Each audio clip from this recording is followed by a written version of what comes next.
Revised Standard Version of the Bible as a fabrication. The verse on the Trinity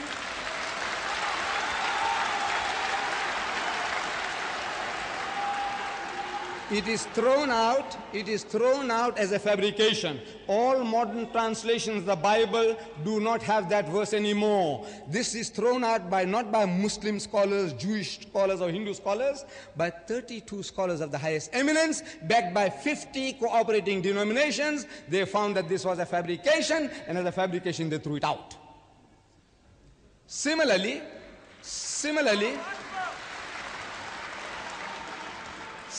the ascension in the Gospels of Matthew, Mark, Luke, and John, you find ascension twice, that Jesus ascended into heaven. Chapter 16, verse 19, and Jesus was taken up into heaven. Luke, chapter 24, verse 51, and Jesus was taken up into heaven. Only two places in the Gospels is the ascension mentioned. My brother quoted from the Acts. The Gospels, Matthew, Mark, Luke, and John, the ascension is mentioned only in two places. And those two places also in the Revised Standard Version of the Bible, they have also been thrown out as fabrications. Yeah.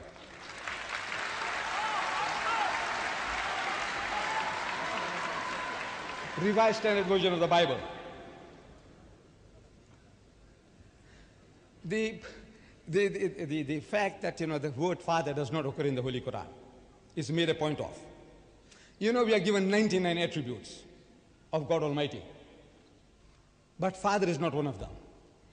And Father in Arabic is easier than the word Rabb. You see, Ab in Arabic means Father. Ab. We read again and again in the Quran, Rabbul Alameen, Alhamdulillah Rabbil Alameen, Rabb, Lord, Cherisher, Sustainer, Evolver, Rabb, not Ab. Why not? Because of this misconception. There are millions of people on earth who are taking this thing physically, that this Father in heaven begot a son.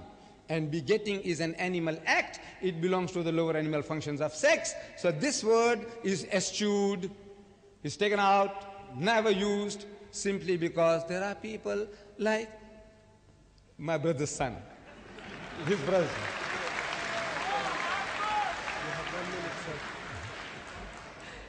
His son in the book, he quotes his son Salam in the book. And Salam says that, after my brother Shorrosh came out of the bath and pulled the plug and the water went out, he said, now he knows how rain comes about. I said, how? He says, you see, when Jesus had a bath in heaven and when he pulls the plug, all the water comes out and we have thunderstorms here. And for that, the young man was given a hug and a kiss. You see, now that concept carries on. You are having an idea that God Almighty also is there somewhere in the heavens doing something similar. So, because of these anthropomorphic concepts which are being conveyed in Islam, all these attributes where you might have some types of sicknesses creeping in, eschew such words. These are not befitting the majesty of God, that God begets a son, or He is the Father in heaven, the loving Father, which goes and kills His own son for the sins of mankind. He can't rectify your mistakes. You commit sin and He kills His own son. I'm asking, is that love? Somebody steals, murders your wife, your child, rapes your daughter, and now you can do nothing. You're utterly helpless. So what do? You go and kill your own son, and you call that love. You say, now this is the wrong concept of justice and ethics. You see, if you have the right concept, your behavior will come right. There was a time in America, 60% of the people, they spoke against premarital sex. But since 1975, you read Brother Shorrosh, in his book, you must buy this book, The Liberated Palestinian. He says he is walking with a girl on each arm.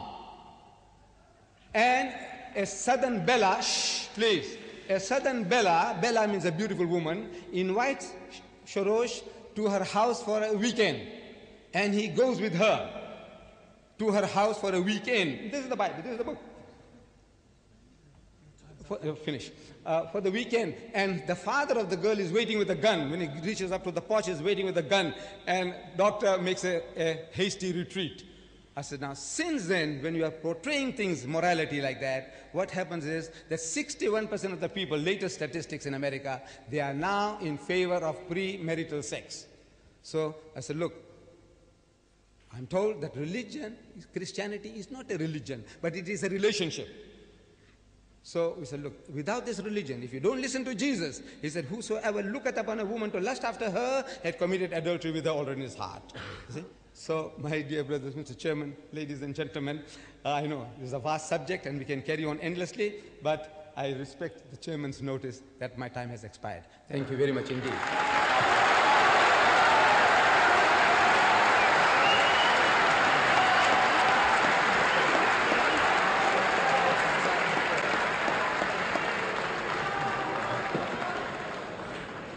Now we are extremely grateful for your keen interest. Obviously, we're all starting to participate in this because we have well over 200 questions. What we're going to do is we're going to pour them. We're going to pour them behind me.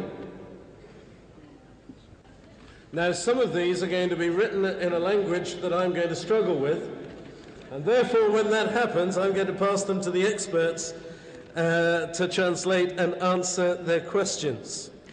I'm also going to try to make sure that the questions are as evenly balanced as possible. Now, the first question is, and it's addressed to Mr. Deedat, why did Jesus allow Thomas to kneel at his feet